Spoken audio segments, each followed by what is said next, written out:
Hey everybody, welcome back to the channel. Today we're going to talk about Gen 2 Garage and their 1999 Dodge Dakota build.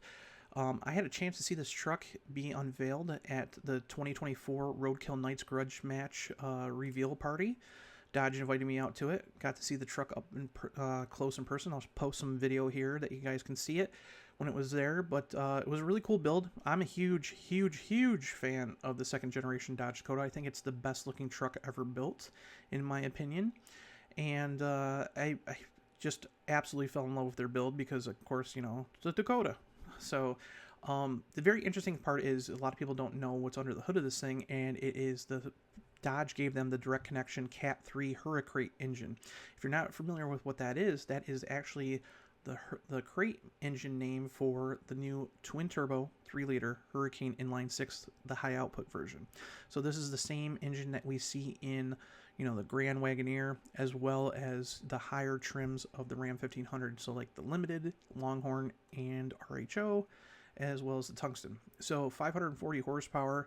Doesn't sound like a lot, but this thing moves. I'm really surprised with this. But she went and did a basically sick week. It basically Tom Bailey's little drag and drive event that's become super huge.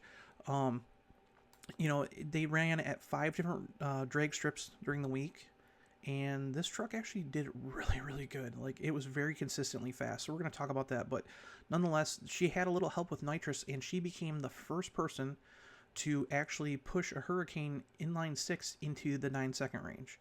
And there's a lot of potential for going faster, a lot. So you have to go over and check out her whole video. I'm going to play the clip of her running that so you guys can kind of see that she ran that time, because a lot of people are like, no, I can't do that. But a lot of people have been bashing the Hurricane engine, and the funny thing is we haven't even got the Dodge Charger out yet.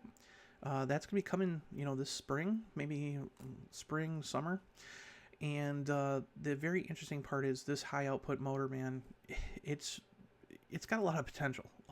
I've been telling everybody, you know, I still miss a Hemi V8. I like the sound of a Hemi. I've had tons of Hemi cars. I do miss the Hemi, but it was time for the 5.7 and 6.4 to be replaced. I wish it would have been a Gen 4 Hemi, but I mean, obviously it didn't happen, but they started development back on this engine, which was codenamed GME T6, which means Global Mediums Engine Turbo 6, back in 2013, like late 2013, early 2014. So they've been working on this engine for a long time.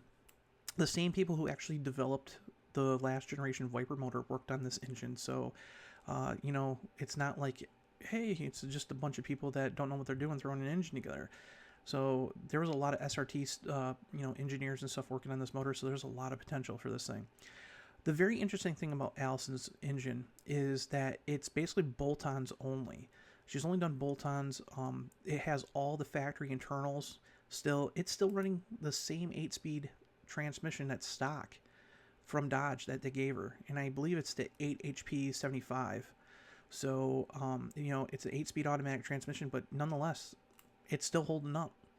So during her week at sick week, during her, you know, trips to the 5 different drag strips, this is where it gets very interesting.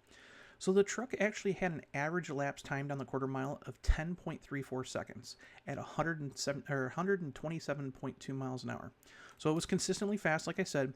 But at South Georgia Motorsports Park, she ran a 9.98 second pass with nitrous at 132.83 miles an hour. So that made her the first official person to break into the 9s with the Hurricane.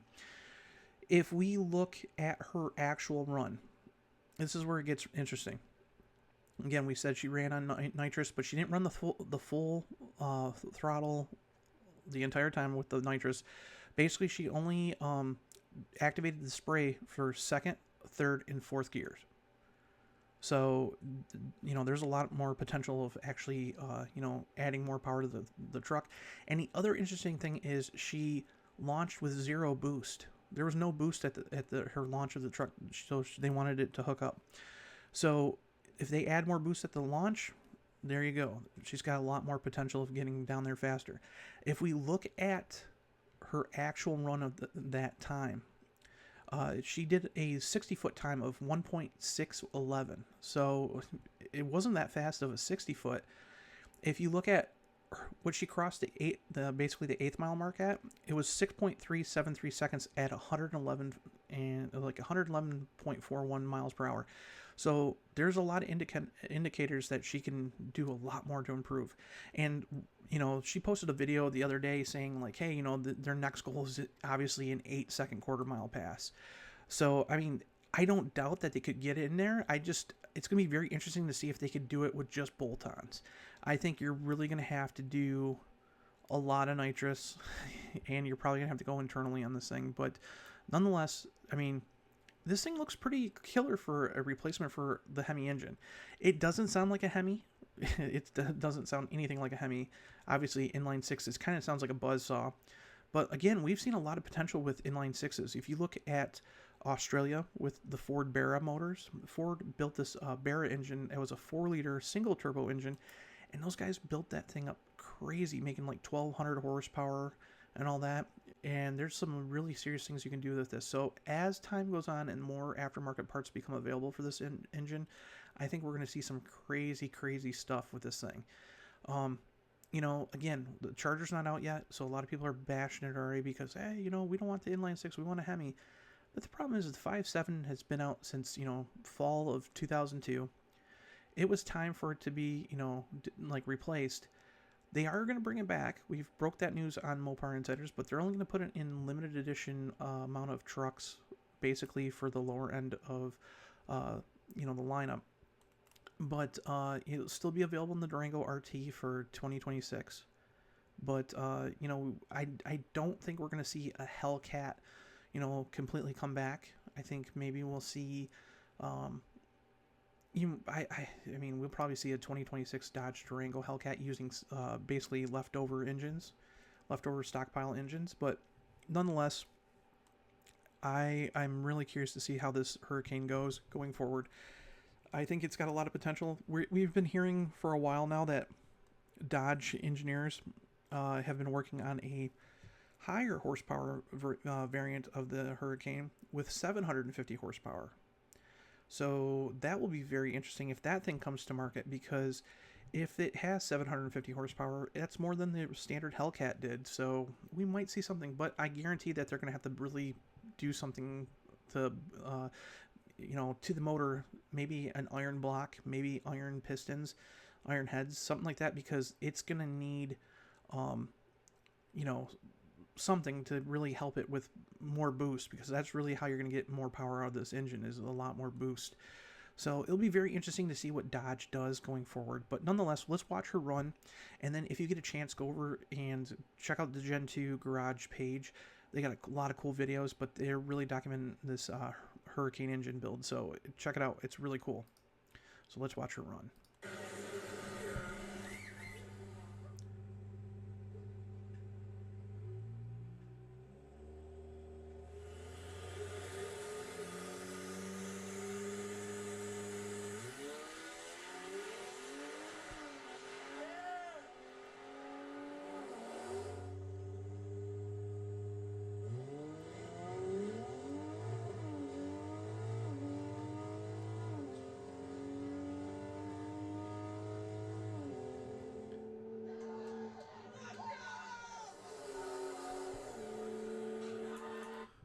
So pretty cool.